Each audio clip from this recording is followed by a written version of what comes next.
Bonjour tout le monde, nous sommes en direct du Marathon du Chêne Québec et vous écoutez tout court le podcast.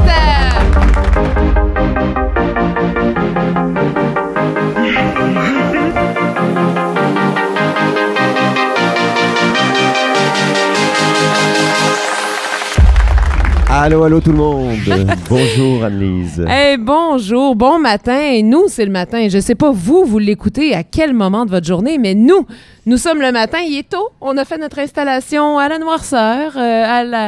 J'aurais dû amener ma lampe frontale d'ailleurs en tant qu'ultra-traileuse, mais non, j'avais mon cellulaire pour faire le montage de l'équipement ce matin.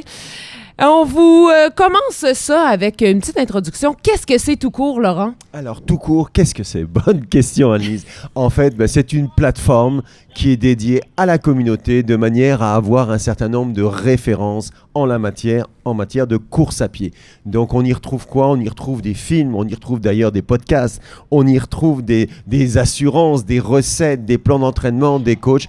Tout un tas de recettes quelque part pour pratiquer et améliorer la pratique de la course à pied. Ben d'ailleurs, c'est pour ça que notre slogan, quand on a trouvé le nom tout court, on a dit on veut trouver tout sur la course tout court. Tout court. Puis là, on a fait tout court. Exactement. Et pour ma part, je suis Laurent Teboul et voici Anne-Lise Nadeau ici au micro. Alors, on est avec vous aujourd'hui. On est avec l'équipe du Marathon du Chêne Québec qui en est à sa deuxième édition, mais à sa première édition où on offre la distance marathon. Alors, c'est super excitant pour toute l'équipe ce matin. Exactement. Donc, une nouveauté, le volet marathon. Et puis, les coureurs, on les a vus, les athlètes, on les a vus se préparer, entrer dans les navettes. Puis, on les attend à leur retour. Donc, en attendant, on enregistre. On enregistre, on en profite pendant qu'il n'y a pas trop de bruit sur le site d'ailleurs. Et on a des super invités. On a Patricia Foy de PCN Physio qui va venir nous jaser. Charles-Éric Marmen-Harvé qui est responsable du développement des affaires chez Magnan. On verra qu'est-ce que c'est, Magnan. Thomas Berthiaume, gestionnaire des événements et directeur de course ici et notamment à la classique capitale. Ouais, Camiro, entraîneur en para-athlétisme de l'équipe Rouge et Or et étudiante à la maîtrise en psychopédagogie à l'Université Laval. Donc, un beau menu pour cette heure qu'on va passer ici. On commence en force. On accueille Patricia Foy, PCN Physio. Bravo! Bon matin, Patricia. Bon matin. Bienvenue. Bienvenue sur cette belle esplanade, sur cette belle scène du Marathon du Chêne. Bon matin, merci de nous recevoir. Oui. Alors, on va commencer d'emblée par te présenter. Qu'est-ce que tu fais, toi, dans la vie? Moi, je suis une belle question large. Oui, c'est large, mais je suis physiothérapeute chez PCN à Capitale. Puis je suis une coureuse aussi, coureuse de trail principalement. Oui. Sur quelle distance? À peu près des 40, 45, c'est ma distance favorite. Ouais. Puis PCN, comment il s'implique aujourd'hui, par exemple, si on commence par l'événement, là, après ça on ira plus loin, mais dans l'événement aujourd'hui, qu'est-ce que vous faites? En fait, PCN s'occupe des soins de physiothérapie, puis de premiers soins aussi. Aujourd'hui, on a la chance aussi d'avoir des Sercom qui est avec nous, fait des paramédics qui sont avec nous. Mais dans la majorité des événements, on va faire justement soins de physiothérapie, premiers soins aussi. Fait que par exemple, aujourd'hui, on se promène entre les ravitaux, on est en vélo, puis on va assurer comme les premiers soins sur l'événement. Oh, wow! C'est ce qu'on a vu. On a vu plusieurs de tes collègues qui sont venus à vélo. Puis on a la vue sur le kiosque de PCN Physio. Exact. On a aussi un kiosque à l'arrivée. Fait que y a des collègues qui sont là aussi pour s'occuper des participants quand ils arrivent. Excellent. Puis c'est une chaîne, en fait, PCN. Moi, j'en ai comme vu plusieurs. Il y a combien de cliniques, en fait, PCN Physio? Est-ce que tu es au courant? Oui, on a 9 cliniques dans la région de Québec. On est seulement dans la région de Québec. OK. On a une clinique qui est à Grand-Mère, qui est la plus loin qu'on a. Sinon, on en a à Saint-Anne-de-Beaupré. Puis les autres sont vraiment plus proches dans la région de Québec et à Lévis également. À Grand-Mère en Mauricie? Ouais. Oui. Ah oui, OK. Ouais. J'ai couru là-bas. C'est pas la grand-mère au Cégep de la Madeleine. Là. Parce que tu parlais de Québec, la Mauricie est déjà un petit peu plus loin. C'est ça. C'est la seule clinique qui est un petit peu plus loin, qui est en dehors de la région de Québec, en fait. Puis, les services de PCN, ils vont offrir tant la prévention que la rééducation ou quand on a une blessure. Comment vous alliez les deux, en fait? Comment vous passez des messages ou quel genre de messages vous voulez passer aux coureurs? En fait, on voit ça un peu comme un continuum où est-ce que d'abord, il y a la réadaptation suite à une blessure, mais on veut aussi qu'il y ait un volet prévention où est-ce qu'on prévient que la blessure se répète, puis qu'il y a un aspect aussi de performance d'atteindre son objectif, et qu'on le voit comme un continuum où il y a la réadaptation, la prévention, puis la performance. Puis par performance, j'entends pas juste de faire un bon temps, là, mais d'atteindre un objectif, de réaliser un objectif qui est important pour toi. Puis la prévention, ben c'est pas juste suite à une blessure, c'est aussi avant de se blesser pour optimiser, optimiser les performances dans le sport, puis éviter de se blesser. Puis ça, ben, on va faire ça de différentes façons, que ce soit justement dans des événements comme ça. On peut donner des conseils, on donne des conférences, on fait des évaluations biomécaniques du mouvement aussi, par exemple des évaluations biomécaniques de course en trail aussi qu'on a commencé à donner. Fait que c'est toutes des façons de faire de la prévention, puis de véhiculer des bonnes informations à la communauté. Donc, prévention par l'information, par le conseil, de manière à se dire, ben, je veux éviter de me retrouver en fait en mode physiothérapie. Exact. C'est assez drôle pour une... Exactement. On aime ça être là pour les gens quand ils sont blessés, mais on aime aussi quand les gens préviennent de se blesser, puis qu'on peut avoir un impact en amont avant que la blessure survienne. Belle philosophie, oui. Puis, quand tu disais de véhiculer de l'information, est-ce que tu en vois, toi, dans ta pratique, des gens qui arrivent avec des espèces d'informations que tu dis « Oh mon Dieu, mais non, il faut arrêter de dire ça, c'est pas ça ou c'est plus ça, la pratique. » Est-ce qu'il y a des exemples que tu pourrais donner de ça qui peuvent arriver? Absolument. On a plusieurs exemples. Entre autres sur... bon, là, on parle beaucoup d'anti-inflammatoires récemment. Je ne sais pas si vous avez entendu parler de ça. Tout à fait. Ça peut être pertinent dans certains cas, mais dans la majorité des cas, c'est vraiment surutilisé. Ça, on parle, par exemple, d'un Advil ou vraiment de l'ibuprofène. Exactement. Ou des plus forts, des fois, même. Exactement. Oui, qui peut avoir... qui a un impact, en fait, qui a un effet délétère sur la guérison dans la majorité des cas, où est-ce qu'à court terme... oui, il va y avoir moins de douleur, mais à long terme, le tissu va moins bien se réparer, se reconstruire quand on prend un anti-inflammatoire. Puis sur des distances comme aujourd'hui, le marathon, ben, ça peut avoir un impact négatif sur le transit digestif, par exemple, sur la déshydratation. D'autres exemples, par exemple, les étirements. Directement avant ou après l'activité physique, ce n'est plus recommandé. Donc, on recommande de s'étirer pour certains groupes musculaires vraiment propres au sport qu'on pratique à distance de l'activité physique. Donc, par exemple, si on court le matin, on va s'étirer le soir. Si on court le soir, on veut s'étirer le matin. Fait qu'on colle plus ça nécessairement sur notre activité. Non, mais je pense que souvent, on a eu des discussions, puis c'était la confusion entre l'étirement et l'échauffement. Exactement. Oui, c'est ça. Là, je parle d'étirement statique. Parce que oui, effectivement, de s'échauffer de faire un petit warm-up, un petit jog, le de faire des... qu'on a avec animé devant public et puis juste avant la course. Oui. C'est ça. Ça reste évidemment très important. Excellent. Puis, est-ce que tu vas traiter, tu parlais aussi du type de clientèle que tu peux voir, est-ce que tu vas traiter différemment quelqu'un qui va arriver, monsieur, madame, tout le monde, qui n'est pas nécessairement un athlète versus un athlète qui performe? Est-ce qu'il y a une différence dans l'approche? Athlète dans le sens élite. Élite ou quelqu'un d'un membre d'une équipe sportive?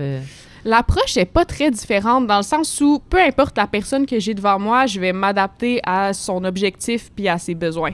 Fait que je pense que la première chose à faire, c'est de questionner la personne sur c'est quoi ses objectifs, c'est quoi ses attentes, c'est quoi ses besoins, puis après ça, de s'assurer de l'accompagner là-dedans. Donc, que ce soit un athlète élite qui veut faire un bon temps ou qui veut performer sur une distance précise, ou que ce soit quelqu'un qui veut juste recommencer à bouger, à être actif de façon générale dans son quotidien, ben ça va être de l'accompagner là-dedans, de s'assurer qu'on répond à ses objectifs, puis d'y aller au rythme de la personne aussi, puis de s'assurer qu'il n'y a pas de pression, puis que c'est fait dans le plaisir, que ce soit un athlète élite ou un coureur récréatif ou un sportif récréatif, que ce soit fait dans le plaisir et de façon durable aussi. Quelle belle mentalité. Et puis, par rapport à ceux qui se disent justement, j'ai eu une blessure à un moment donné, j'ai peur de m'y remettre. Est-ce que tu aurais des conseils à donner par rapport à ça? Ben, ça serait de juste s'assurer d'avoir du plaisir. Fait que de faire son sport dans un environnement dans lequel la personne se sent bien. Fait que ce soit si quelqu'un aime faire quelque chose dans un environnement social, par exemple, pour que ce soit une activité sociale, il existe des clubs de course. Si la personne aime être plus en nature, ben ça sera d'aller, je sais pas, courir en trail, par exemple, faire du vélo de montagne, des choses comme ça. Fait que juste d'être actif dans le plaisir, je pense que c'est la meilleure façon de recommencer sans avoir peur de se blesser. Donc, pas se donner des objectifs trop importants puis qui te mettent à risque par rapport à ta pratique sportive, en fait. Exactement. Puis aussi de ne pas nécessairement y aller longtemps. On n'a pas besoin de prendre 1 heure de notre journée pour faire de l'activité physique. 10 minutes, ça compte. Fait que beaucoup de gens ont 10 minutes dans leur journée de libre. Donc, juste un petit 10 minutes de course ou juste d'être actif de façon générale. Par exemple, prendre les escaliers, de se stationner plus loin pour marcher 2 minutes, ça va être déjà un bon pas. Très bon point. Très bon point. On a souvent tendance à penser que justement, ça prend du temps pour s'entraîner, pour progresser, et ainsi de suite. Ben oui, dans la durée, mais pas nécessairement dans l'approche quotidienne. Et ça, c'est quelque chose qui se développe de plus en plus, c'est ce qu'on entend. C'est très intéressant ce que tu dis. Puis je trouve ça intéressant aussi ton point de dire on reconnecte avec notre petite flamme. Tu sais, dans le fond, qu'est-ce qui faisait avant de se blesser qu'on aimait notre sport? Justement, de dire, ben OK, ben moi, j'aimais ça parce que je le faisais en nature ou d'essayer de reconnecter avec ça puis de reprendre confiance, finalement. Puis, selon toi, les bienfaits de la course à pied, c'est quoi? Qu'est-ce que ça apporte, la course à pied, à ton avis? La course à pied, comme bien d'autres sports, a énormément de bienfaits. C'est une médication qui coûte rien ou presque rien, puis qui a énormément de bienfaits, surtout sur... on entend beaucoup de bienfaits au niveau de la santé mentale, des effets psychologiques, fait que ça va diminuer l'anxiété, ça va diminuer ça va améliorer les fonctions cognitives, ça va diminuer tout ce qui est démence, Alzheimer aussi. Puis au niveau physique, ben, ça va réduire les symptômes reliés à l'arthrose, ça va réduire tout ce qui est les risques de fractures, tout ce qui est ostéoporose aussi, ça a des impacts positifs. Donc, ça a énormément de bienfaits sur la santé. Donc, on a plein de coureurs qui sont en train de se réparer avant même d'avoir des problèmes, d'améliorer leur santé mentale. Puis une dernière question, moi je suis curieuse, est-ce que le fait que la course est vraiment en recrudescence, là, on voit vraiment, pendant la pandémie, il y a eu une baisse, clairement, ça a été plus difficile. Puis là, on voit vraiment une remontée de l'intérêt envers le sport. Est-ce que vous voyez, vous, les demandes en termes de soins par la suite augmenter? Est-ce qu'il y a une augmentation de la clientèle par le fait qu'il y a une augmentation des gens qui courent? Oui, absolument. Ouais, absolument. Puis c'est beau à voir. C'est le fun de pouvoir accompagner les gens dans ce changement-là puis d'être présent pour eux. Fait que c'est vraiment beau à voir. Ben génial. Ça veut dire qu'il y a des gens qui bougent. Puis là, ben, ça va être après de les éduquer pour qu'ils blessent moins en courant. Exactement. Ou qu'ils respectent aussi les pratiques en matière de rééducation, parce que ça aussi, il y a certainement de l'éducation à faire à ce niveau-là. Exact. Puis c'est là que le volet prévention dont on parlait plus tôt est très important. Ouais. Eh bien, merci beaucoup, Patricia. Eh bien, merci, Patricia. On te souhaite une bonne journée. On te laisse aller parce que toi, t'as déjà plein de chapeaux à aller revêtir aujourd'hui. Et tu vas aller sur ton vélo. Donc, merci d'être là avec le marathon aujourd'hui et de prendre soin de nos athlètes. Merci beaucoup à vous. Bonne journée. Patricia Foy. Merci. On va passer maintenant à un autre partenaire un de beau la grand course. jeune homme. Oui, alors Charles-Éric Marmen-Harvey, responsable du développement des affaires chez Magnan. On l'applaudit! Allô. Bienvenue Charles-Éric. Bonjour. On a eu l'occasion de se parler un petit peu, Ouais, un petit peu avant, débrief. donc on a eu un petit brief, mais on a hâte de t'entendre parce que peut-être que Magnan est une firme un peu moins connue que Ouais. PCN Physio ou d'autres, ou le directeur de course qu'on va rencontrer tantôt. Donc parle-nous un peu de toi, parle-nous un peu de cette entreprise, comment elle a évolué aussi ces dernières années. Ben, en fait, Magnan, c'est vrai que c'est un petit peu moins connu, puis la diversité de notre offre en ce moment nous fait en sorte qu'on est moins connu justement à cause de ça. Mais Magnan, c'est l'histoire de deux frères qui ont parti leur entreprise qui était vraiment axée sur le vélo à la base. Fait que c'était le core business au tout début, c'était vraiment vêtements cyclistes pour des clubs, des événements, etc. On parlait de pandémie arrive, fait que les gars ils ont eu à se réinventer un petit peu, puis le prêt-à-porter a pris un petit peu de dessus aussi par rapport à ça. Il n'y avait plus d'événements, il n'y avait plus de clubs cyclistes, fait que pas le choix de se réinventer. Fait qu'il y a eu une diversification des produits qu'on a offerts pour personnaliser aux entreprises, aux clubs, etc. Puis il y avait une petite cerise sur le Sunday qui était la conception de vélos sur mesure. Fait que on est manufacturier de nos cadres à nous de bike, puis on les fait comme notre offre de B2B, mais personnalisée, fait que le custom paint, fait qu'on fait la peinture pour nos clients. Donc Wow. des cadres de vélo, des vêtements, des accessoires. Exactement. Qu'est-ce que Fait ça représente ici sur le... Ici, avec les classiques, en fait, avec Sport avec Capital. oui, d'une manière générale, Sport Capital Ouais, ou les Classiques exactement. Capital. Oui. On est venu offrir notre service de conception des vêtements pour toute l'organisation, pour les participants, les items promotionnels. Le club de Capital Triathlon qui est sous Sport Capital passe par nous pour les vêtements. Fait que c'est un partenariat qui s'est étalé sur tous les événements pratiquement. Ce qui est vraiment le fun parce qu'au final, le but de ça, c'est la diversification de nos produits fait en sorte qu'une organisation comme les Classiques Capital passe par un seul fournisseur pour pratiquement tous Donc, les en fait, items qui vont... On appelle Charles-Éric. Exactement. Charles-Éric va nous... Pour régler les problèmes. Exactement. C'est ça, On puis- est devenu un facilitateur pour les organisations parce que on a été dans le sport tout le temps. On est 3 dans l'équipe. Là. On a été dans le sport tout le temps. On sait c'est quoi l'événementiel. On sait que des fois, c'est un gros événement sous une petite équipe seulement. Que la merch, les vêtements peuvent devenir un casse-tête avec les délais de livraison, la logistique, les designs, etc. Fait qu'on devient comme un facilitateur pour eux. On s'occupe de ça. Là, j'ai bien l'impression que ça va même plus loin, si tu me permets, un peu au niveau business, un one-stop shop en matière de Exactement. marques et Ouais. puis de vêtements et d'accessoires par rapport à des événements, à des gros événements ou des circuits. Tu parlais de Sport Capital tantôt, oui. En plein ça, tu sais, c'est à la fois des clubs cyclistes, des clubs de triathlon, mais c'est aussi des entreprises, tu sais, je pense à des entreprises comme ProMutuel qui sont des super bons amis à nous, où est-ce que à l'interne, il y a beaucoup d'employés, ils essaient de miser énormément sur un volet qui est comme activité physique dans l'entreprise. Ben là, on s'en vient desservir au niveau vêtements cyclistes, t-shirts de course à pied, casquettes. Mais ils ont besoin de hoodies, t-shirts. Fait qu'on fait comme vraiment une collection complète pour des entreprises comme ça. Wow. Même chose dans des clubs, dans des événements. Puis, Fait que par exemple, tu sais, une entreprise qui inscrit une équipe dans le cadre d'un plein ça, événement, ouais. ils peuvent aller En plein vous ça. voir puis créer leur design. Puis, exactement. fait Ouais. que c'est vraiment un clé en main à ce moment-là. Ouais, je dirais que c'est un clé en main. Puis ce qui est le fun, puis je voulais vraiment amener ça vers ça, c'est qu'on est beaucoup dans un volet philanthropique. Fait qu'on est énormément avec des fondations. Tu sais, on voit beaucoup de fondations d'un hôpital ou qui font des cyclosportifs, par exemple, ou des événements de course à pied là, pour faire des levées de fonds au courant de l'été et tout ça.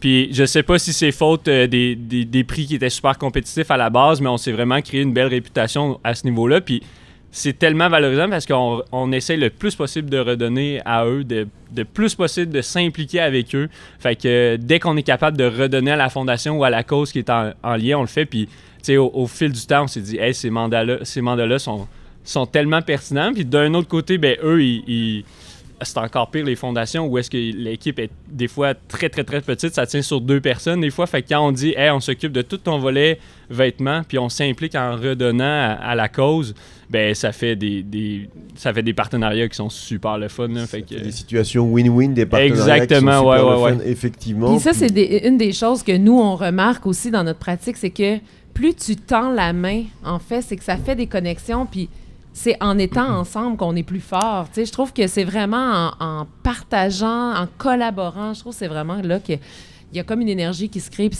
c'est là qu'on est... T'as bien raison, Ouais. t'as bien raison. Ouais.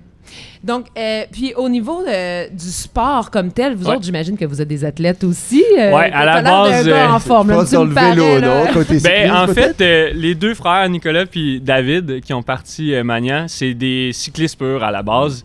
Ceci explique Ouais, cela. exactement. Petite histoire courte, Nicolas, qui est un ancien militaire, quand il a eu fini ses mandats, il est allé en Asie, s'est installé là-bas, puis il a roulé de plus en plus, puis il a réussi à se mettre dans une équipe pro. Fait qu'il était sur le Pro Asia Tour pendant une couple d'années. Puis vers la fin de sa carrière cycliste, quand il voulait revenir ici à Québec, ben, les gars ils ont eu l'idée de partir Magnan et de passer via les usines qui étaient manufacturières pour l'équipe pro OK. de Nicolas. Parce que là-bas, tu es vraiment affilié à une usine de manufacture. Fait que c'était très simple pour les gars de dire on conçoit nos patrons de vêtements cyclistes, on conçoit nos cadres via l'équipe. Puis à un moment donné, le volume est devenu assez important pour qu'ils deviennent partenaires des usines directement. Puis depuis la création, fait que 2018 environ, c'est les mêmes partenaires en Asie avec qui font affaire pour les usines, autant vélo que prêt-à-porter, que les vêtements, etc. Ça, puis l'évolution vers l'athlétisme ces dernières années, en fin de C'est compte. ça, exactement, parce que, ben, comme je disais, il y a eu la pandémie qui a fait que, bon, OK, il faut se diversifier. Ça fait qu'en ce moment, on est oui cycliste, mais je dirais que l'événementiel, un peu comme les classiques Capital ils font, on a un petit coup de cœur là, sur notre casquette athlétique qui est vraiment, vraiment, vraiment populaire. Est entre les mains de des événements comme le défi des couleurs qui avait eu lieu il y a quelques jours, semaines, Oui. est entre les mains du coureur nordique ici à Québec. Fait que, tu sais, c'est quelque chose que, d'ailleurs, on l'utilise beaucoup dans tout ce qui est levée de fonds pour les organisations avec qui on fait affaire. Fait que, tu sais, souvent, c'est les profits de la casquette vont aller à la fondation ou quoi que ce soit. Fait que, tu sais, on s'est complètement écarté de ce qui était purement juste cycliste, mais ça fait que la diversification est juste malade. Tu sais, dans un club cycliste, oui, c'est très niché, mais ils peuvent aussi vouloir faire des casquettes pour... pour le prêt-à-porter. Exactement, là, dans le fond, c'est là, ça, ouais. ou bien même lever des fonds pour le club ou quoi que ce soit. Fait que c'est là que ça devient pertinent. Là. Fait que oui, l'athlétique a pris un peu de poids dans l'entreprise. Là. Et la vision de Magnan, si tu la connais, si tu nous la partages, Ben, ça s'en va où? Là? Ça s'en va Parce où? que, C'est tu sais, une quand très on- bonne question. Mais oui, parce que quand on part du cyclisme, qu'on diversifie son Ouais. offre, on ouvre vers le prêt-à-porter, on ouvre vers la mode, on ouvre vers l'athlétisme, on ouvre vers l'événementiel. Ouais. Ça va où? Ça ensuite? va où? Ça va loin? C'est la... Ça va où? Ça va C'est loin? la question du moment, ça va où? On est en phase, puis je suis complètement à l'aise, on se restructure un petit peu parce que justement, faute de croissance de cette diversification-là, là, puis je le dis parce qu'on a été pris un peu de court avec le fait que la casquette, on aurait-tu pu partir une entreprise de casquette aussi, tu sais, fait que en ce moment, on se restructure pour que vraiment on vienne séparer, entre guillemets, tout ce qui est volet vélo. De volet personnalisation des vêtements pour l'événementiel ou des clubs. Parce que tu pourrais venir me voir pour concevoir un vélo super haute performance, mais ça ferait pas de sens avec une entreprise qui veut faire, exemple... De la merch. ouais, pour, exact. Mais en ce sur moment, demande, c'est ce qu'on fait, c'est ce qu'on est capable de fournir encore, mais tu sais, là, on veut venir séparer. Puis tu me dis, ça s'en va où? Le corps reste vraiment d'essayer de desservir le plus possible les événements d'ici. Puis surtout les fondations où est-ce qu'il faut venir en aide pour comme... Tu sais, les mandats qu'on a, qu'on est capable de redonner le plus possible, c'est ce qui nous fait vibrer au final. Fait que ça s'en va où? Ça s'en va vers essayer le plus possible d'être dans des événements comme des cyclosportifs pour lever des fonds pour une cause ou quoi que ce soit. C'est ça l'important. Ouais. Ben, moi, ce que je trouve Fantastique. intéressant, c'est que c'est une gang de jeunes qui ont, tu sais, qui sont, Ouais. je te sens vraiment passionné par non seulement ce que tu fais, mais par la mission, en fait, que vous vous êtes donnée. Fait que moi, je trouve ça super intéressant. Puis en fait, ça donne le goût d'aller voir le site puis d'aller voir comme qu'est-ce qu'il offre comme produit que je pourrais customiser. Ouais, oui. On l'accepte. Oui, Alice. Je me suis lancée, mais je n'étais pas certaine. Mais, On l'accepte. mais c'est ça, mais justement, tu sais, T'es d'aller moins dans le voir. langage business. C'est ça, exactement. Mais tantôt, pour la petite anecdote, tu me disais je pourrais vous venir vous voir pour vous aider dans le développement en fait, Ouais, stratégique, parce exact. que c'est un des services qu'offre en l'occurrence tout court, donc le développement Ouais. stratégique pour les organisations qui se retrouvent On pourrait se joindre à vous. dans le puis, domaine de... Donc on parlait de collaboration, c'est le genre de choses qu'on Exactement, offre. Donc, exactement. mais c'était très intéressant l'approche justement de diversification, l'approche aussi d'aller rejoindre des niches. Ouais. Tu parlais des fondations, donc des OBNL, des organismes à but non lucratif d'une manière générale, qui s'impliquent de plus en plus et qui font bouger le monde aussi à travers différentes approches, différentes manières de voir la vie, puis de combler des manques très intéressants à ce niveau-là. Exactement. Puis tu disais, tu as l'air passionné, mais c'est un peu, vous savez, c'est quoi? Tu sais, travailler dans le sport qui nous anime. Tu sais, nous, c'est le vélo puis la course à pied. Je fais que ça, tu sais, faire du vélo puis de la course à pied. Quand je suis pas avec la famille puis mon enfant d'1 an et demi, c'est le sport qui prend place. Fait que, tu sais, quand on travaille là-dedans, ça vient juste naturellement. Puis, tu sais, le mot d'ordre à la base, c'était aussi de continuer. Tu sais, s'il fait beau un mardi du mois d'août, là, il faut qu'on soit capable de pouvoir dire « Hey, attends, on prend un break, on met la clé, puis on s'en va en vélo. » Tu sais, fait que quand tu réussis à trouver une balance Ouais, là-dedans, c'est fantastique. il faut, Ouais. c'est ce qui est pertinent. Là, je En pense. fait, c'est un luxe. C'est un Ouais, luxe c'est un luxe, qu'on c'est un se luxe. fait. Ouais, exact. Mais en même temps, c'est tellement important au niveau de la... Justement, on en a parlé tantôt avec Patricia. C'est la santé mentale. Et c'est ce que vous prônez par En votre plus, business aussi. Fait que c'est sûr qu'il faut prendre, nous aussi, le temps de s'aérer Vous savez l'esprit. c'est quoi? Quand on va aérer l'esprit, souvent, c'est là que la stratégie elle se idées. développe le plus. Tout C'est ça. à fait, c'est sûr vraiment. que nous, on est animés par la course à pied Exact. depuis un certain nombre d'années ou de décennies. Donc, c'est quelque chose qui, comme tu le dis, nous anime. En Puis, plein ça. tu parlais de sortir quand il fait beau, mais même sortir quand il fait Ah oui, moins t'as beau. raison, Ouais. t'as raison. Même sortir quand il fait moins beau, c'est même déjà un luxe à ce Exact, niveau-là. Puis exactement. on en profite. Merci infiniment Et ça pour fait toutes ces plaisir. précisions. On en connaît davantage sur Ben Magnan. oui. Sur Magnan, exactement. Sur la philosophie aussi, sur la vision de Magnan, puis c'est quelque chose qui nous intéresse, qui va permettre à tout le monde d'en profiter aussi. Clairement. Ben, merci de m'avoir invité. Merci à Merci, toi pour Charles-Éric. toutes Bonne ces journée à toi. À vous aussi. Puis, on a envie d'aller voir ce qu'ils font. Alors, on vous invite à aller voir. Ah, le site Internet, ce serait quoi?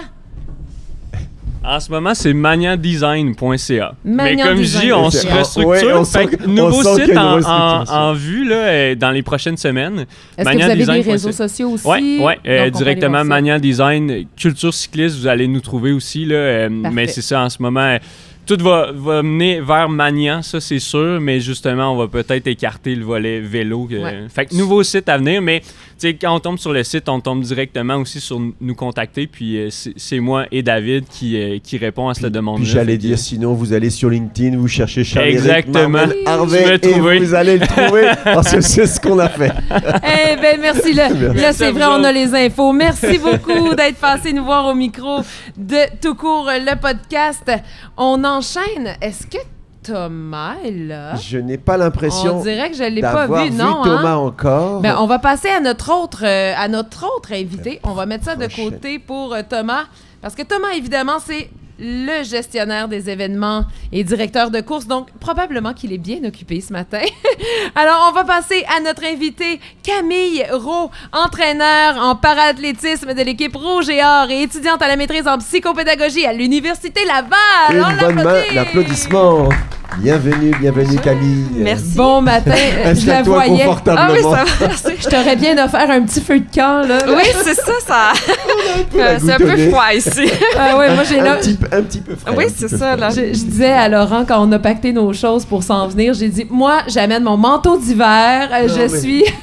C'est ça, elle Oui, m'envoie- il faut, là, il c'est faut. Annelise qui m'envoie le message, j'étais déjà arrivé, donc c'était bien trop tard. Puis j'avais quand même envie d'éviter d'avoir le manteau. À donc, traîner et tout, je un comprends, petit je peu- un comprends. petit Ouais. peu frais. Donc merci de venir nous Ah, réchauffer mais merci, en fait, merci Camille. pour l'invitation. Je suis sûr que tu vas nous informer de plein d'affaires sur le plaisir de bouger à travers la science et l'expérience humaine. Ben oui, puis là, en fait, j'aimerais ça que tu décrives un peu qu'est-ce que tu fais, c'est quoi ton background, Ouais. et après ça, on va partir de là pour voir ce qu'on fait. Donc, présente-toi en Parfait. quelques lignes. Ben oui, ben moi, dans le fond, j'ai été athlète dans le fond, au Rougiard de l'Université Laval. Donc, je suis présentement étudiante, mais je suis plus au Rougiard, mais je reste athlète en course à pied là, de manière très assidue, puisque j'adore la course à pied.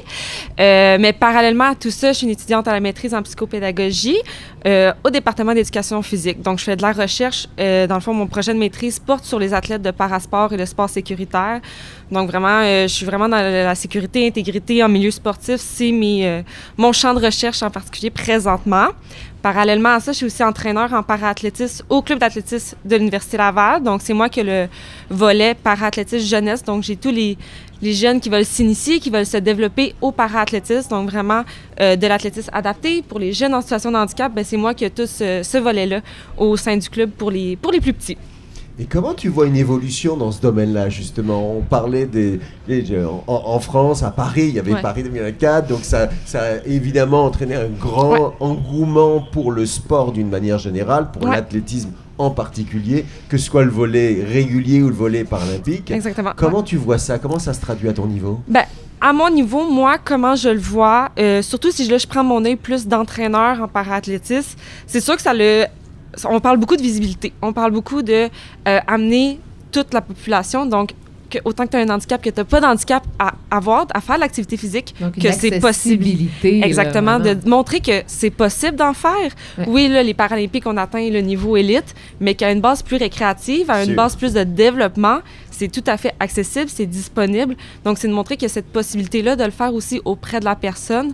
Donc, c'est sûr que Paris 2024, la couverture médiatique a énormément augmenté. Elle était relativement mieux faite qu'il y a bien des années. Donc, ça, c'est sûr que ça l'a beaucoup, beaucoup aidé, comment je le vois comme entraîneur, certainement. Est-ce que ouais. tu sens qu'il y a une vibration qui est plus importante, une demande qui Oui. est plus importante? Oui, ouais, ben, c'est intéressant de voir ça. exactement. Ouais. C'est sûr qu'à Québec, je vais le dire, on est assez bien fondé. Donc, le club Oui. le club d'athlétisme de l'Université Laval, de base, c'est un club qui est Très reconnu, performant, exactement, ouais. qui est Sûr. performant. C'est une pépinière de Exactement, donc- De talent. Ouais. Exactement. Fait que d'ajouter ce volet-là, ben c'est sûr que nous, ça nous aide beaucoup avec cette visibilité. Ouais. Donc, le but, c'est, oui, là, j'ai le volet plus développement, mais on a un volet élite aussi en paraathlétisme. Donc, ça nous aide vraiment à dire, ben écoutez, nous, on est là, on veut offrir cette possibilité-là. Donc, oui, on a de la demande, puis on veut continuer à faire de l'initiation. Donc, pas nécessairement juste au niveau élite, mais vraiment de dire, ben sur une base régulière, au niveau du développement, c'est possible aussi. C'est Donc, super en mode entraînement, en fait, Ouais, en mode exactement. initiation même. Exactement. Initiation, entraînement, puis ça deviendra peut-être des élites. Ben En c'est ça, ouais. l'occurrence. Étant donné qu'ils sont très, très jeunes, on est dans un contexte aussi Ben oui. québécois où que le paraathlétisme, c'est nous qui l'intègre dans les compétitions qu'on veut. Donc, on a cette possibilité-là aussi de dire, ben tu veux faire une première année juste d'entraînement? Parfait. Tu veux faire de la compétition? Parfait. On en planifie, on en choisit. Donc, on est très libre dans cette approche-là. Puis, au final, ben c'est ça qui va permettre de continuer à bouger, peu importe si on fait de la compétition ou pas. Fait que, Je vais c'est juste te demander de Ah juste oui, te rapprocher un excuse, petit peu du micro. Mais vous les partez à quel âge, par exemple? Les demandes des jeunes, quand Ouais. tu dis sont tout jeunes, ils ont quel âge? Moi, mon groupe est très varié. Donc, j'ai eu des 8 ans, j'ai eu des 9 Ouais. ans, comme j'ai du Tout petit. 14-15 ans. Donc, Ok. habituellement, je dirais plus c'est au niveau de l'adolescence, donc 12-13 ans, là, la moyenne d'âge que j'ai. C'est sûr que présentement, on a beaucoup plus des adultes, mais idéalement, là, j'aimerais avoir, c'est ça, plutôt autour de 12-10 ans, vraiment comme un enfant qui veut s'inscrire à faire du sport commencerait. Mais moi, je suis là pour ça. Donc, c'est vraiment d'offrir cette même possibilité-là, en fait, là, à tout le monde. Puis au niveau des handicaps ou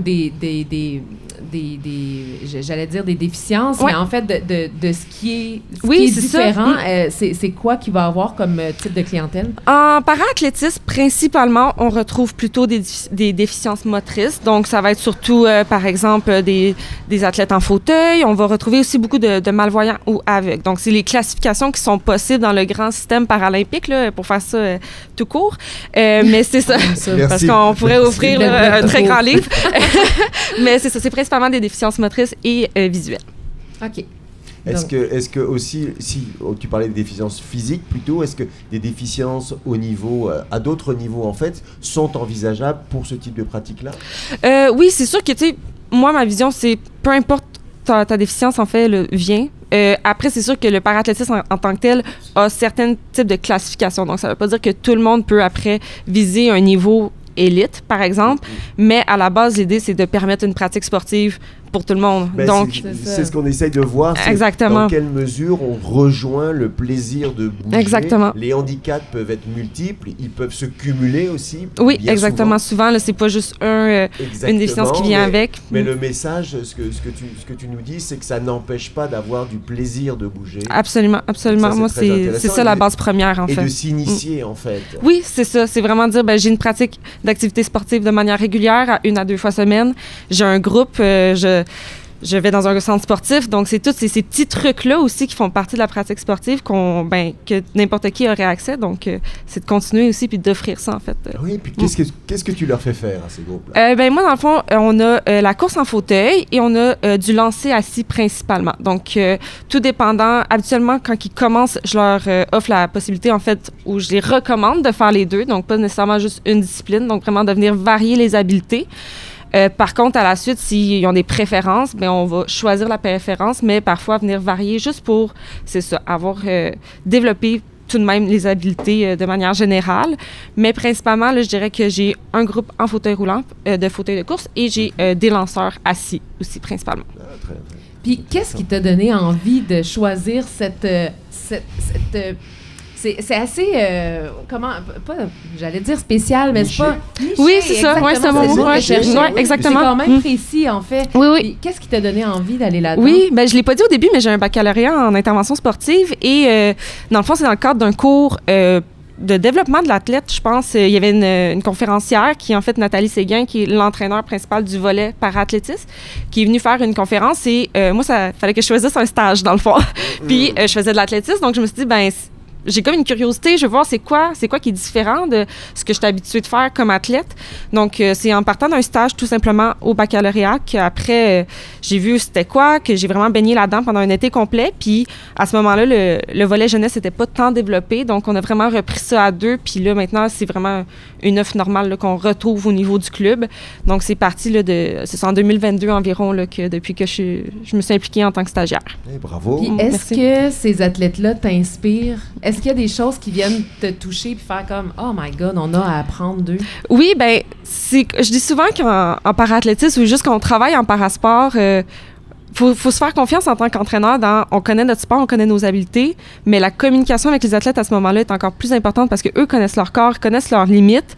Je pense qu'en athlétisme, c'est un sport individuel, donc c'est quelque chose qu'on va retrouver beaucoup de manière générale.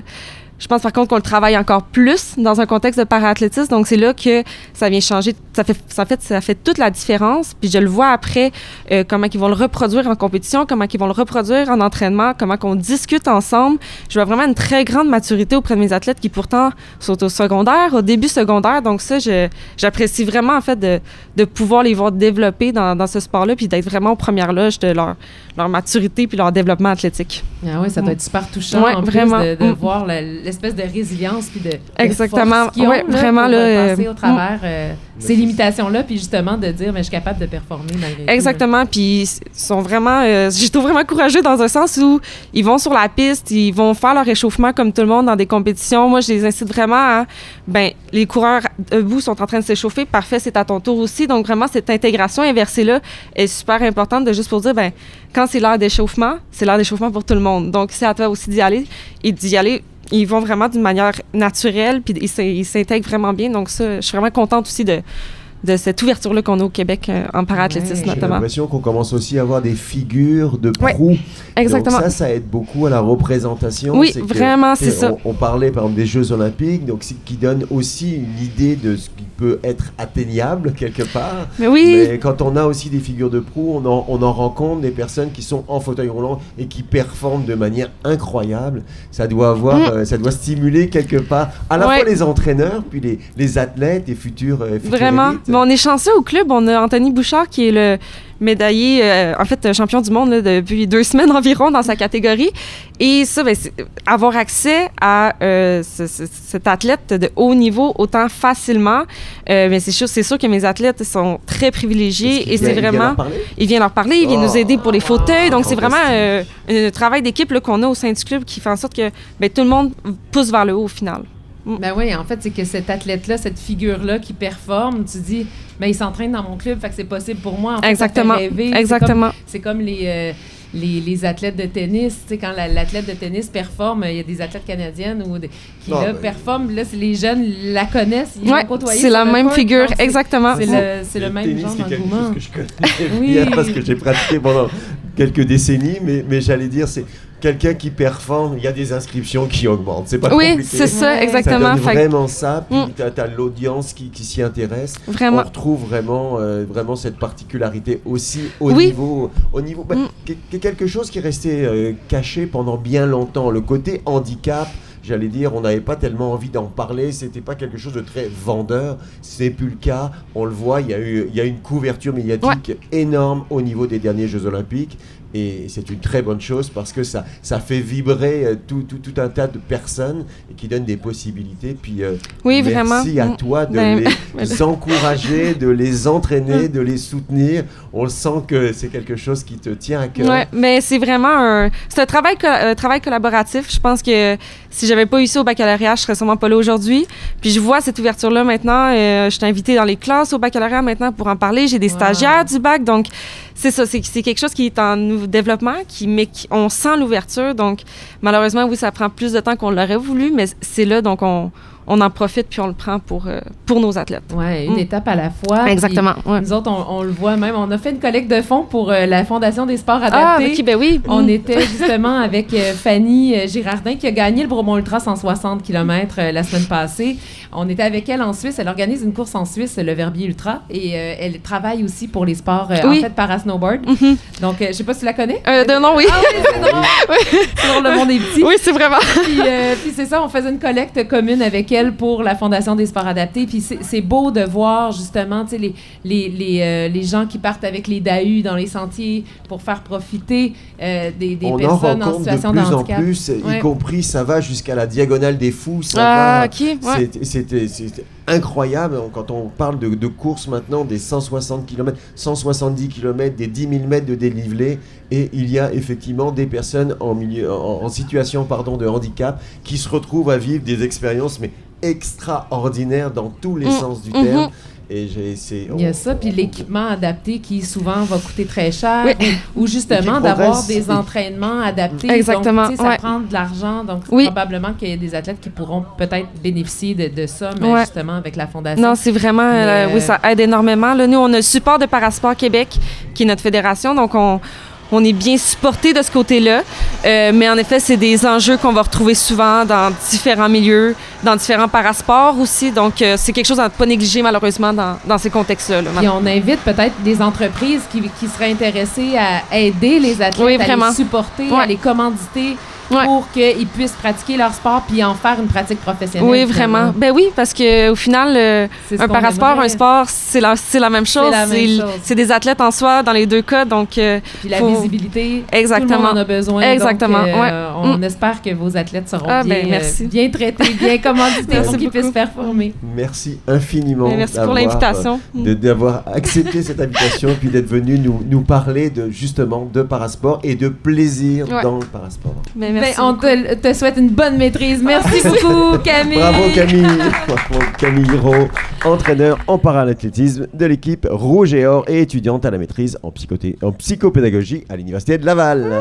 Et nous allons enchaîner sur notre directeur de course. Oui, Thomas qui arrive avec sa petite patte cassée. Qu'est-ce qui se passe, Thomas? On laisse... Attends, installe-toi d'abord confortablement. Ça va. Assure-toi d'être stabilisé et d'être Salut, je suis content de vous voir. Mais on est très content de te revoir. Oui, exact. Un petit peu plus frais que la fois dernière. Un petit peu plus frais, mais le soleil va sortir, on l'espère. Merci de Ben nous accueillir. oui. Cette fois-ci, c'est à nous de te le dire. Non, Ouais. qu'est-ce qui s'est passé avec ton pied, là? Qu'est-ce qui se passe? Une vieille blessure, puis avec une petite opération. Fait que c'est réglé. C'est des bonnes nouvelles. Bon. Fait que voilà, tout est super. Ça On va pouvoir, tourner du bon côté. Je le voyais exact. arriver avec ses béquilles tantôt. Je me dis, bon, un directeur de course en béquilles, qu'est-ce qui se passe? Il a voulu faire des folies, là, faire des sprints Je pour pense- aller à Euravito. Là, je me pense que demandais. c'est un garçon bien occupé, donc il court dans tous les sens. Assez, mais oui. Pas forcément la jambe dans le bon sens. Bien Bon. occupé. D'ailleurs, là, on veut parler ce matin des classiques capitales. J'aimerais ça, d'abord, présente-toi pour les gens du podcast qui te connaissent peut-être pas encore, puis après ça, tu vas nous parler de ton beau réseau de courses. Donc, présente-toi un peu, Thomas. Qu'est-ce que tu fais, toi? Oui, en fait, Thomas Bertium, je suis directeur de course, bien sûr, du Marathon du Chêne Québec ici, mais je suis aussi gestionnaire des événements pour les Classiques Capitales. Donc, les Classiques Capitales, c'est rendu 9 événements dans la grande région de Québec. allant 9 d'un- événements. C'est Ouais, beaucoup, neuf, là. Ça beau- grossit. neuf bien événements beau maintenant. circuit qui a grandi ces dernières années.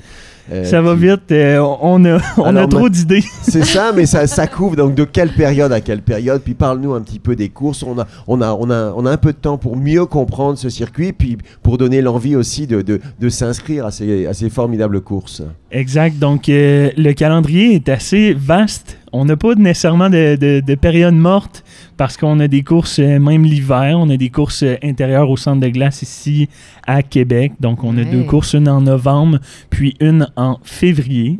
Puis ensuite de ça, le calendrier, on se transpose dans les courses à pied avec, je me trompe même dans les dates parce qu'on en a plusieurs, je suis perdu moi-même, mais on a un triathlon, donc le triathlon du Chêne qui va être, on vient de terminer la 11e année du triathlon du Chêne où Quand que même. tout a commencé en fait, donc ça a été le premier événement, puis ensuite de ça, il y a eu plein d'autres événements qui se sont greffés dans les 3 dernières années, dont la classique estivale qui est une course à volet familial à la base de plein air de Sainte-Foy.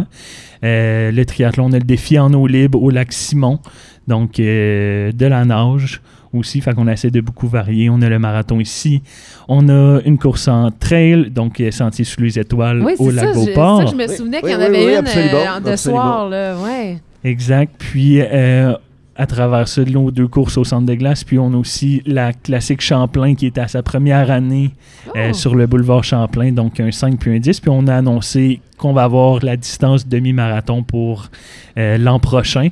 Donc, rendez-vous en avril pour la classique Champlain. Puis, on a la classique Jacques Cartier qui est une nouveauté cette année du 9 novembre prochain. Donc, ça s'en vient rapidement. Oh, ça Là, s'en c'est- vient très ouais, vite. c'est On dans n'arrête 2 pas semaines. beaucoup. Donc, course gourmande, on associé avec les grands marchés, on remet des cartes cadeaux aux participants pour qu'ils puissent aller dépenser puis manger au grand marché. Voilà. Fait que c'est vraiment toutes des courses super différentes. Donc, j'aurais envie que tu nous parles de la philosophie du réseau, là. Qu'est-ce qui vous motive puis qu'est-ce que vous voulez faire vivre aux participants? L'objectif premier des Classiques Capitales, c'est de faire bouger le plus de monde possible, mais pas nécessairement seulement en course à pied. On veut que les gens puissent pratiquer d'autres sports puis aimer plein d'autres choses aussi. On sait que la plupart aiment beaucoup la course à pied, mais on veut qu'ils découvrent le triathlon, la nage, puis plein d'autres sports, puis bouger en famille. C'est surtout ça. Fait que qu'ils viennent bouger en famille, qu'ils amènent leurs amis, puis que ça soit vraiment plaisant pour eux.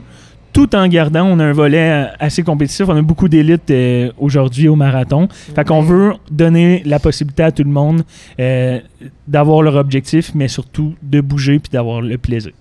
Puis vous essayez, est-ce que je comprends, de trouver une thématique ou des petites étoiles là, autour de tel événement, il y a comme telle saveur, telle couleur. Donc, c'est pas nécessairement thématique gourmande pour toutes vos courses. Il y a vraiment comme des thématiques différentes, hein, c'est ça?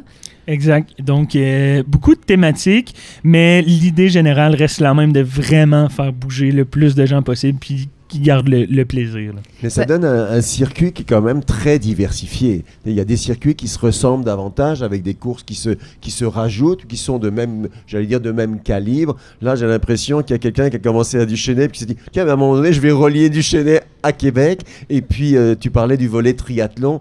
On retrouve quand même bien cette notion-là avec le côté natation, avec le côté course à pied aussi. toujours le plaisir, mais d'une manière... Puis avec des petites touches comme ça de gourmande. Quelles sont les prochaines activités pour l'instant? Tu parlais du 9 novembre, c'est ça? Qu'est-ce qui s'en vient, rappelle-le-nous? Exact, le 9 novembre, ça va être la classique Jacques-Cartier, donc associé avec le Grand Marché, notre course gourmande. Ça, donc, c'est on va à quel avoir, endroit? Juste, c'est-tu départ au Grand Marché de Québec. Grand Marché de Québec, OK. Puis arriver au parc Cartier-Brébeuf, donc le site historique. On essaie de ramener un côté historique aussi. Donc, toutes nos courses, si vous allez voir notre site Internet, là, on a tout un volet historique. On trouve ça important aussi de marcher où ce que les pionniers l'ont fait. Mais c'est ça. Donc, voilà, ça aussi, c'est vraiment important pour nous, là. Et pendant l'hiver, qu'est-ce qui se passe? Tu parlais déjà de quelque chose au mois de février. Qu'est-ce qui s'en vient entre novembre et février, qui est une période où, en général, on va se le dire, il n'y a rien ou pas grand-chose. Que ce soit à Montréal, à travers le Québec ou même presque à travers le Canada, c'est en termes de... Si je prends le volet course à pied, si je prends le volet natation, à part de faire de la natation à l'intérieur, on s'entend qu'à l'extérieur, faut être vraiment très, très motivé. Donc, qu'est-ce qui s'en vient? Oui, ben après la classique Jacques-Cartier, on a notre classique Fondation qui est le 30 novembre. C'est là que je voulais t'emmener, en oui, fait. exact. Qui est au centre de glace, donc qui est une course intérieure. Puis cette année, qu'est-ce qu'on fait? On fait vraiment une fête. Donc, vous voyez sur le site ici, le Pub-Block va être présent aussi avec le mur d'escalade. Puis avec plein d'autres exposants. On veut vraiment faire la fête, puis ramener un peu le côté plaisir à la course à pied sans nécessairement avoir le côté compétition très, très important. On veut vraiment ramener le plaisir.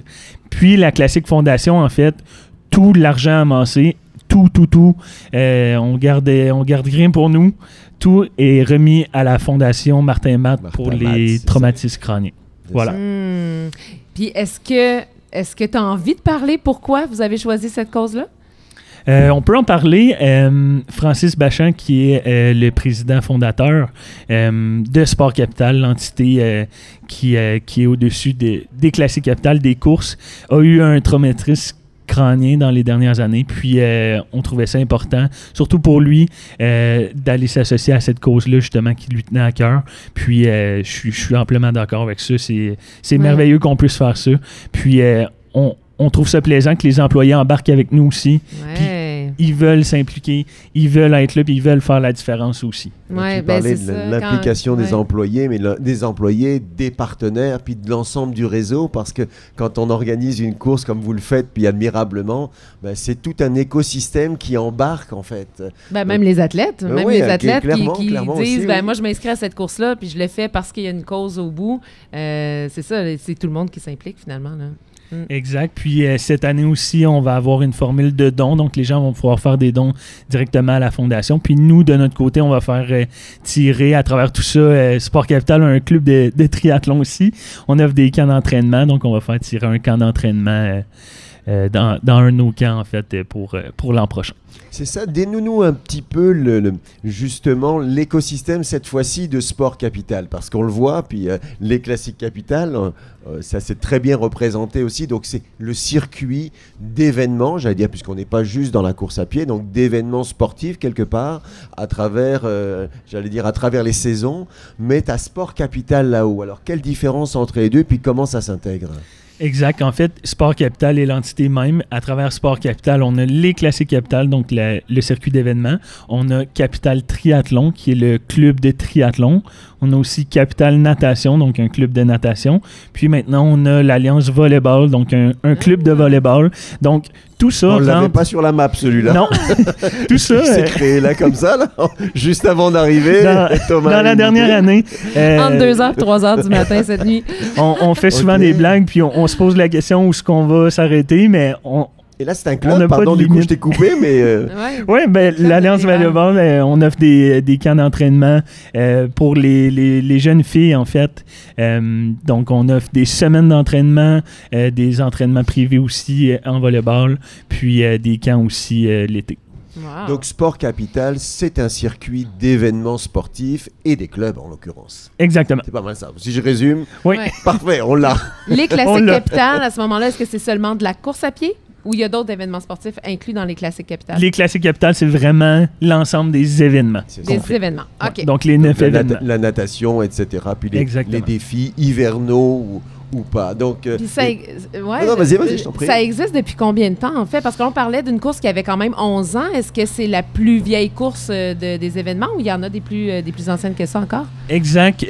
En fait, le triathlon de Chênay est la plus vieille du circuit de les Classiques Capitales, qui a né en fait à travers qu'on intègre d'autres événements. Okay. Je dirais que la majorité des événements sont arrivés dans les dernières années, donc dans les 3 dernières années qu'on a vraiment mis la gomme sur ajouter des événements. Puis c'est sûr, on trouve pas la limite encore. Ah ouais, c'est ça. Tu parlais du on. Moi, j'aimerais bien que tu nous parles du on. C'est qui est en arrière de tout ça? Exact. Donc, avec Francis, c'est sûr qu'on se parle beaucoup du côté événementiel. On a aussi Raphaël aujourd'hui qui est sur le site à quelque part. Je le cherche, je le vois pas, mais qui coordonne toute Raphaël, la logistique, si tu nous entends. toute la logistique des événements. Puis à travers ça, on a plein de gens qui s'impliquent, qui reviennent aux événements, donc depuis plusieurs années, qui veulent travailler avec nous parce que de notre côté, on est ici pour avoir du plaisir. C'est vraiment on là. Le sent d'ailleurs. On veut avoir du plaisir. C'est ça qu'on veut faire. Puis ça se ressent aussi avec les gens. Puis c'est vraiment ça qu'on Mais c'est aussi veut. pour ça que je voulais que tu te présentes, puis que tu présentes aussi l'équipe. Nous, on a eu la chance, le privilège et le bonheur de vous rencontrer au lancement de Tout Court. Oui, on a fait un lancement à Québec. On avait fait un lancement à Montréal pour notre projet de plateforme web. Puis vous étiez parmi les gens qui s'étaient déplacés. Raphaël et toi. Ouais. Vous étiez venus nous voir en disant qu'est-ce que c'est que cette bibite-là qui vient nous voir. Puis ça nous a amené loin. Comme quoi justement, Mais le réseautage, oui. c'est le réseautage qui est important. Puis d'avoir des approches communes aussi. D'avoir des approches. Le Tu parlais plaisir, du plaisir. C'est quelque chose que, même sur les petits papiers qu'on a préparés, la notion de plaisir, la notion de compétition, moi, j'aimerais bien avoir ton point de vue là-dessus, parce que il y a pas, parfois il y a de l'antagonisme un petit peu entre les deux, entre le plaisir et la compétition, ce qu'on voit pas nécessairement tout le temps. On peut être en compétition en mode plaisir. Comment tu vois les choses, toi? Je pense que l'important à travers tout ça, c'est vraiment comprendre que la compétition, selon moi, doit rester saine. Puis, c'est important aussi de regarder ce que nous, on fait. Donc, ma personne à moi, c'est quoi que je fais pour me dépasser? C'est quoi mon objectif vis-à-vis ça? Donc, se concentrer sur regarder ce que je fais et non me comparer toujours aux autres devient, selon moi, une meilleure esprit de compétition. Puis c'est un peu ça qu'on veut apprendre aux gens aussi, de regarder ce que vous faites. Regardez, on a 800 personnes aujourd'hui qui vont franchir la ligne avec un marathon, avec un sourire. Regardez ce que vous avez fait, le travail qu'il y a derrière ça. C'est ça, selon moi, la vraie esprit de compétition. Oui, de regarder d'où on est parti. Aussi, des fois, on oublie, en tant qu'athlète, on est comme « Ah, tu sais, mon pace, il n'est pas adéquat. » Puis ça, oui, mais d'où t'es parti? Tu sais, d'où est-ce que tu viens? C'est quoi ton background? Hey, si tu as commencé à courir à 40 ans, ça se peut là, que ton pace soit pas... Mais regarde d'où tu es parti. Tu étais inactif puis tu es rendu à courir un 10 ou un demi. Tu sais, c'est extraordinaire en partant. Là, en fait, ce que je comprends à travers ce que tu dis, c'est que c'est pas le mode compétition qui est important, c'est le mode progression en l'occurrence. Exact, de se dire d'où t'es parti, où est-ce que tu arrives, puis comment t'as franchi un certain nombre d'étapes. Ça, c'est quelque chose d'important. Puis en arrière de ça, on s'en parlait avant, puis en préparant le podcast, c'est la notion de mouvement, la notion de dynamique en fait du mouvement, puis du plaisir qui accompagne ce mouvement. L'idée, c'est de bouger fondamentalement. Tu sais.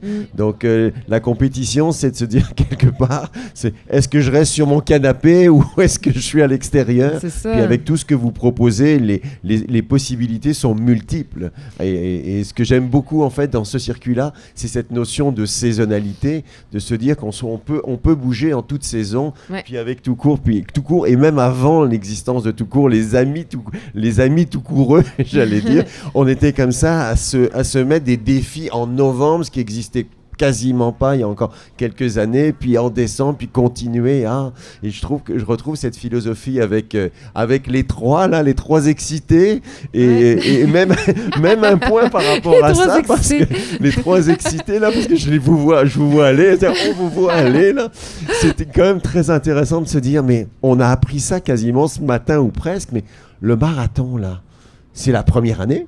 En discutant avec la Luc, distance marathon, la distance ouais. marathon, parce que le terme existe, mais c'est donc la première année. Mais qu'est-ce qui fait qu'on passe, c'était un demi-marathon, on est passé au marathon, il y a quelqu'un qui a décidé, t'es le directeur de course, t'as dessiné un parcours, qu'est-ce qui s'est passé là? Ce qu'on veut faire, c'est un peu dans la même vague de tout ça, c'est qu'on veut permettre aux gens de pouvoir courir la distance aussi qu'ils souhaitent courir. Mhm. Donc, pouvoir justement se dépasser comment ils le veulent. C'est vraiment ça qu'on veut faire aussi. Fait qu'en offrant la distance marathon, ben, ça permet à plus de gens de se dépasser puis à plus de gens de bouger. C'est vraiment ça l'objectif derrière tout ça. Est-ce que tu vois une recrudescence au niveau de la clientèle? Est-ce que la clientèle change au fil des années? Est-ce que tu as senti un changement ou une augmentation? Je trouve qu'il y a une belle augmentation en course à pied en ce moment. Puis on le vit, puis c'est super bien aussi. Ça rentre encore une fois dans notre mission, les gens bougent plus, c'est vraiment super. Puis voilà, ben, je crois aussi que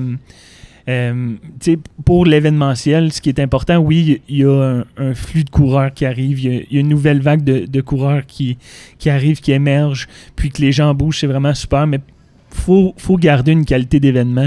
Puis cette année, notre première année, on était complet, puis c'est pas parce qu'on voulait pas avoir plus de gens. T'sais, c'est sûr qu'on va avoir toujours plus ça. de gens, mais Ouais. on veut avoir une qualité d'événement où ce que les gens vont être heureux, puis ils vont vouloir revenir, puis bouger encore plus. C'est Ouais. vraiment Fait que ça. tu veux pas arriver puis d'augmenter la capacité de ton événement puis faire en sorte que finalement, ben il y a plus assez de place ou tu n'arrives pas à avoir assez de bénévoles pour prendre soin de tous ces gens-là. Ou, tu sais, fait que dans le fond, tu limites un peu de façon sage pour que l'expérience soit optimale finalement. Exactement. C'est C'est vraiment ça. ça l'idée Ouais. derrière tout ça. Ben, Donc- c'est l'expérience en fait à la fois de l'équipe d'organisation, mais de faire vivre, de maximiser l'expérience de l'athlète, du coureur, du sportif d'une manière générale, si on parle de ce circuit en particulier.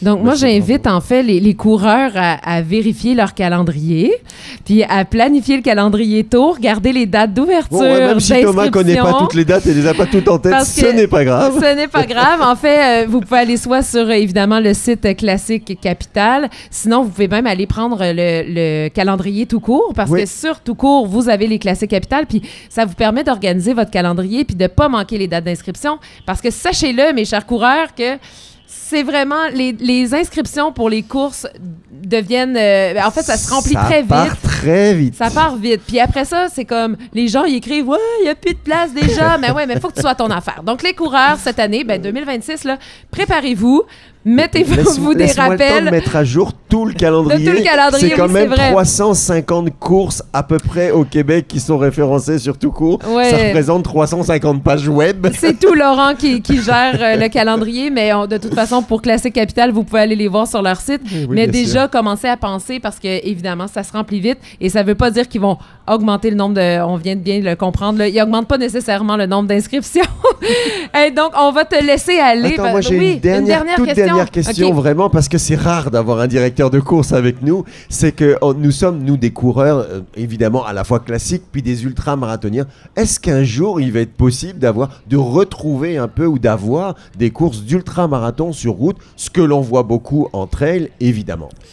Ah, là, tu viens de semer une idée, je pense là. Ouais, J'ai moi, vu son mais non, mais je œil. me dis, il y a 3 excités, faut en profiter, tu sais. Mais t'es pas obligé de répondre, puis tu peux très bien dire, j'ai aucune idée, tu sais, comme. Pour être honnête, ça va être à voir. Là, tu viens vraiment de semer quelque Oui, chose, oui, Laurent. c'est ça. Mais c'est bien. Moi, je pense qu'on a la personne la plus motivée au Parfait. Québec. Fait qu'on est comme bien Donc, plugué. on se là, redonne pour- des nouvelles dans pas long. Merci infiniment, Thomas. C'est toujours Hey, un merci plaisir pour de ton te temps. On te parler. souhaite une super belle journée avec tes beaux coureurs qui vont se Merci. dépasser. Un événement magnifique et un circuit qui se poursuit cet hiver aussi. Donc, restez à l'affût. Merci, Thomas. On te libère. Et puis, arrange-nous cette papate, là. Parce que... ben, il est sur la bonne voie. Oui, ben merci à vous deux. C'est vraiment, vraiment apprécié de vous avoir ici. Merci. Merci à Bonne toi. journée. Alors, bien sûr, on avait des beaux invités. Vous pourrez réécouter ces entrevues-là. Elles seront disponibles sur tout court le podcast sur Spotify. Vous aurez aussi une version sur YouTube. Donc, restez à l'affût pour tout ça. Et on remercie les Classiques Capital pour leur accueil. On vous souhaite une magnifique journée. On est chanceux. Pas de pluie. temps frais. Non, puis le Ça, soleil c'est, se lève. Ouais, puis je dirais même que c'est un temps à PB, ça. Hein, Ouais, Laurent? ouais, C'est- ouais, ouais, ouais. Là, il pas de vent, va y avoir du record. Là, ça il sent ça. Ça sent ça. Donc, une belle course d'automne. On vous souhaite une magnifique journée, tout le monde. Et c'était Tout court, le podcast. Pour des tas d'infos sur la course à pied, rends-toi sur toutcourt.ca.